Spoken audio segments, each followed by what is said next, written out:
Bonsoir et bienvenue dans cette nouvelle édition de YouNews, l'émission consacrée à toute l'actu internet, high-tech, informatique et jeux vidéo de cette semaine. Aujourd'hui, on vous montrera une clé USB hyper sécurisée si vous avez des choses à cacher.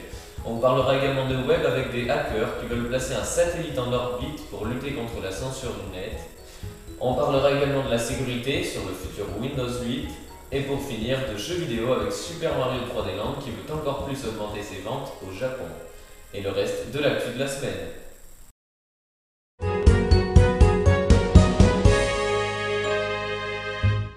Vous avez peur d'égarer ou de vous faire voler une clé USB contenant des données personnelles ou confidentielles? Fort heureusement, les clés USB évoluent pour éviter que ces informations soient divulguées ou volées. Égarer une clé USB contenant des données personnelles ou confidentielles peut s'avérer très important. Mais heureusement, il existe iStorage DataShare, une clé hautement sécurisée de conception britannique. Elle a été réalisée spécialement pour protéger les données des voleurs. La clé est verrouillée par un code PIN de 7 à 15 caractères. Elle est pourvue d'un clavier alphanumérique et elle réalise un formatage automatique après que l'on ait entré 10 fois successivement le mauvais code. La clé peut être réinitialisée aisément, mais les données qu'elle contient seront automatiquement supprimées.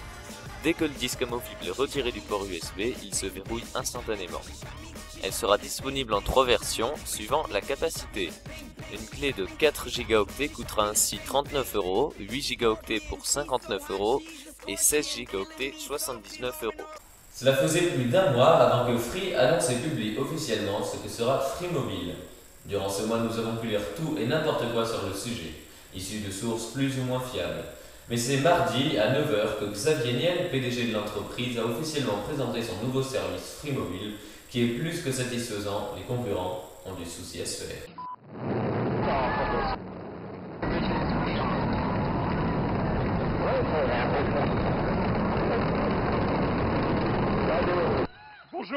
Bonjour, merci. Non, eh bien non. On a décidé de faire un forfait à un prix qui soit accessible à tout le monde, à un prix de 19,99 €, c'est-à-dire de faire de l'illimité dans lequel je remercie mes collègues, c'est-à-dire de faire un forfait dans lequel vous avez tout ce que je vous dis, c'est dit précédemment, pour 19,99 €, incluant 60 minutes de voix et 60 SMS. Le catalogue de 2008, il est pour ça. Le catalogue de 2008, il est pour ça parce que là, on divise les prix par 14 par rapport à 2008. Par 14. On fait de la marge là, hein. On fait pas de perte, on fait de la marge. En résumé, Free Mobile a donc lancé 2 offres. L'une à 19,99 € qui passe à 15,99 € si vous êtes abonné Freebox, et l'autre à seulement 2 € qui devient gratuite si vous êtes abonné chez Free.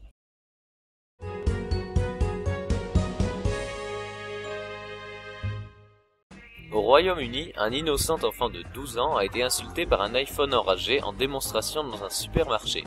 En effet, cet iPhone avait été modifié par un petit plaisantin pour qu'il réponde par des insultes à chaque fois qu'on utilisait la fameuse fonction Siri. Le gamin n'y a évidemment pas échappé. Il a alors prévenu sa mère qui a elle-même averti la direction du magasin qui a enfin renvoyé l'iPhone à Apple pour diagnostic.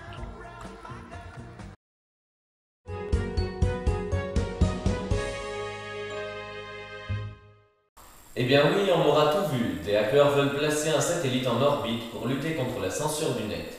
C'est un groupe de hackers qui vise haut, très haut, dans l'espace. Le projet Hackerspace Global Quid, lancé en Allemagne, veut créer un réseau de communication qui ne soit pas contrôlé par des entreprises ou des gouvernements pour garantir un accès libre et ouvert à Internet. L'initiative est née après l'appel de l'activiste Nick Farr lors de Chaos Communication Congress à Berlin. Dans un premier temps, le groupe veut déployer cette année une série de stations au sol capables de suivre et de communiquer avec les satellites déjà déployés. Puis par la suite de lancer son propre engin et si tout va bien d'envoyer un hacker marcher sur la Lune d'ici 2035. Le premier challenge est l'aspect financier, mais la technique constitue également un casse-tête. Placer un satellite en orbite basse signifie qu'il va tourner autour de la Terre à toute vitesse un tour tous les 90 minutes. C'est pour cela qu'il faut avoir un réseau de stations au sol le suivant à la trace pour dialoguer avec lui, avec des fenêtres de communication très courtes.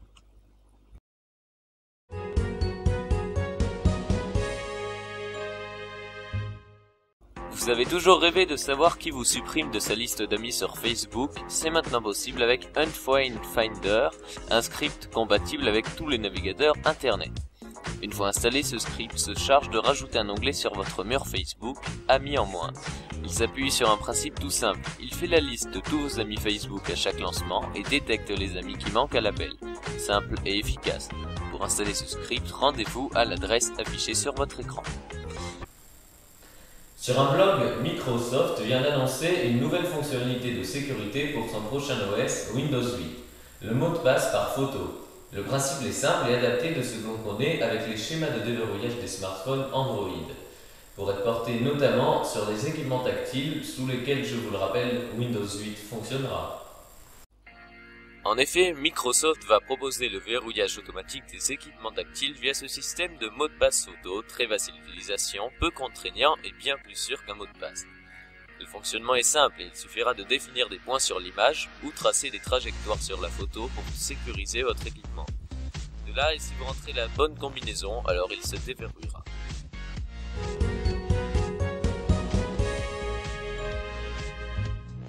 Plus d'un an après sa sortie, le constructeur préfère se concentrer sur les performances de la Xbox 360 qui vient de dépasser les 66 millions d'unités commercialisées dans le monde. Le périphérique à reconnaissance de mouvement s'est vendu à plus de 18 millions d'exemplaires sur la planète depuis son lancement en novembre 2010. Et Kinect débarquera également sur PC dès le 1er février prochain, une annonce qui confirme que Microsoft pousse à l'avenir de la reconnaissance de mouvement et vocal. Bien que Super Mario 3D Land ait franchi le seuil du million de ventes, cela a été l'un des succès de ce Noël 2011 au Japon. Nintendo a fait appel à l'actrice Haruka Ayase pour promouvoir son jeu et réaliser une pub. On peut donc voir la Belle jouer au jeu avec étonnement et découvrir ses grandes qualités. Pour ceux qui ne connaissent pas Haruka Ayase, sachez qu'elle est très populaire au Japon pour ses rôles dans des drames et des films historiques dont Ishii, le pendant féminin de Zatoichi. またぎちゃんが飛んじゃった。任天堂 3DS スーパーマリオ 3D ランド。目があった。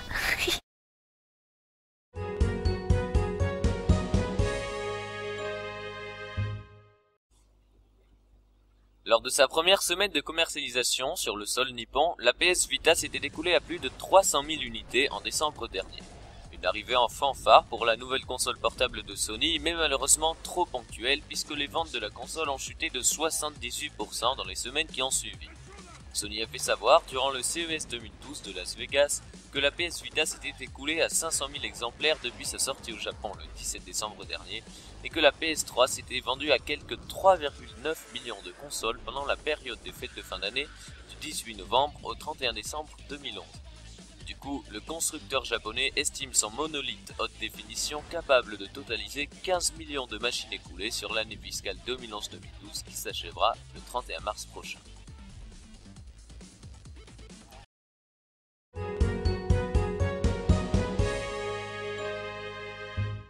Pour terminer cette émission, je vous propose une petite vidéo de la génération Y dont je fais partie. Cette partie de la population particulière qui est en train d'arriver sur le marché du travail et qui emmène une fracture technologique assez importante, au point que certains se demanderont comment on fonctionne. Cette vidéo est très bien faite et résume bien la situation. Allez, je me tais et vous laisse la découvrir. Salut, j'ai entre 15 et 30 ans et je fais partie de la génération Y. Pourquoi Y? Parce que celle d'avant, des gens nés entre 1960 et 1980, s'appelait la génération X. X parce que paumé, sans but et sans repère. Bref, fin du colonialisme, guerre froide et chute du mur. Alors qui suis-je si je suis né entre 1980 et 2000? Eh ben, je suis de la génération Y. En gros, j'ai pas connu le communisme qui fait peur, ni les menaces de bombes atomiques, et souvent je me pense plus intelligent que mes parents. Y pour why, parce que j'ai beaucoup de mal à respecter un ordre s'il m'amène à me demander « Hein? Mais pourquoi ?» En fait, je suis quasiment né avec un ordinateur dans les mains. J'ai commencé à petite dose avec un abonnement ADSL 56K, 1 heure par mois. Quoi? 1 heure par mois? Ah ouais, d'accord. C'est là où j'ai appris que l'ICO c'était un labrador, que j'ai chatté sur Caramel, MSN, Skype, puis Facebook, que j'ai téléchargé sur Napster, Casa, Emule, puis Torrent. À l'époque, je finissais le serpent sur mon 3310, je trichais en cours avec ma TI 89, et j'écoutais mon iPod à la récré, ou mon mini-disque, ou le Discman. Walkman? En terminale, le prof de philo me demandait si les nouvelles technologies n'empêchaient pas les gens de communiquer. Je connaissais pas la réponse, mais j'avais déjà 2 vies, une réelle et une connectée. Aujourd'hui, je sonde mes connaissances sur Facebook pour une colocation, je vends sur eBay, je partage en peer-to-peer. Je n'ai jamais vraiment compris comment marchait Wikipédia, mais je l'utilise en permanence. Mon smartphone est ma troisième main, et quand il tombe en panne, je suis moins efficace. Je me demande pas si c'est bien ou mal, je sais juste que je vis avec mon époque. Alors je te préviens, je ne me satisferai pas d'une vie qui ne me conviendra pas. Je changerai 10 fois de boulot s'il le faut. Je suis conscient du monde dans lequel je vis et j'aspire à le changer.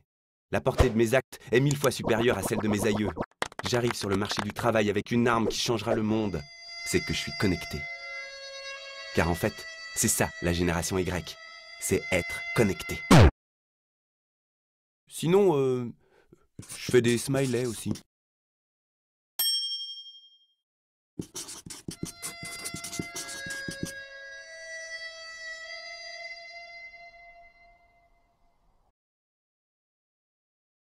Voilà, ce sera tout pour cette deuxième édition de YouNews. Je vous remercie de nous avoir suivis et vous donne rendez-vous la semaine prochaine.